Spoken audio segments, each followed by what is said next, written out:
So hello and welcome back. I wanted to talk about a few topics. Today I'm going to school at around 5 and returning around 8 to practice for the upcoming exam.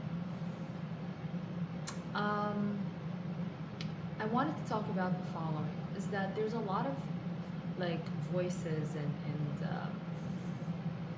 a lot of things that always have me on my toes in terms of stress.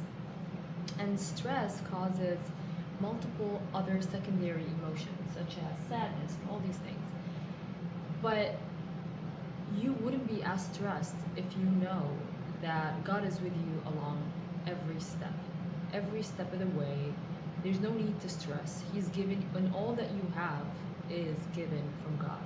All that I have. So, with an extensive belief that doing my best is enough, is going to give me this feeling of comfort and also a sense of reality. So in life, you really can't do more than your best. You do your best.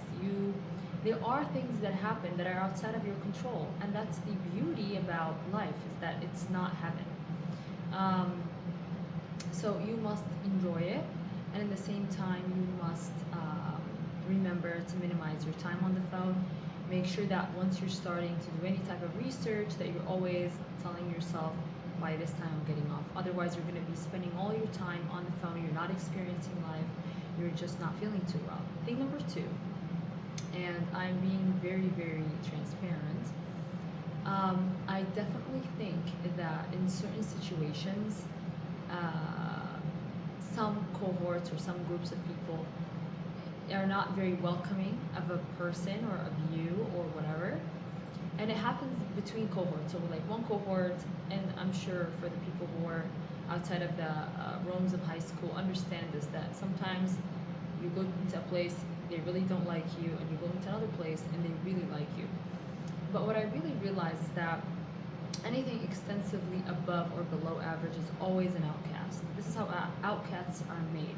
If you're, for example, in a I don't know, a white neighborhood, of course, if you're black, you're going to be the outcast, and no matter what it is, just that people form outcasts for people that are different.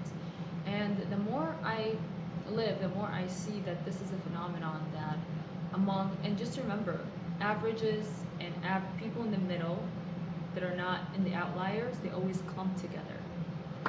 And that's what I realized. I mean, it's a wonderful thing not to fit in.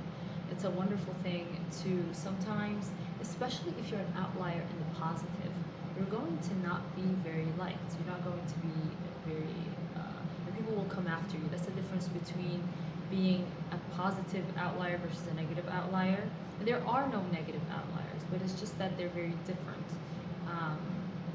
in a way that is the society considers not very favorable. These will also be outcasts. However, they're not like people. Actually, people do go after them. It's just the same thing. I feel like when you're an outlier in the on either side, people do go after you, and that also goes for anything. Okay, anything. I'm talking about even sometimes talents, whatever, you know.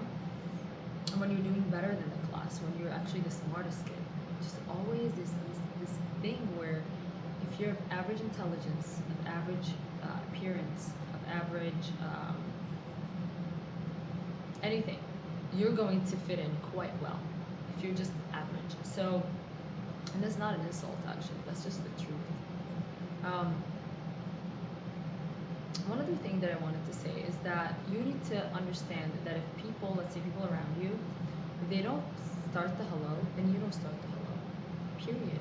You're going to get a lot more respect. It's going to be much better. My sister taught me this trick, and I know it, but sometimes I don't do it. And yes, they do say hello back, but when they're starting the hello, it's always strengthens the relationship because it makes it two people that are trying to. You're not just with someone, the same person saying hello, hello all the time. Anyways, I'm going to end the video here, and yeah, I'm going to enjoy my time without the phone, without the electronics, and want to actually be bored. Look at the wall, don't look at the phone. Yeah, and I'm going to end the video here.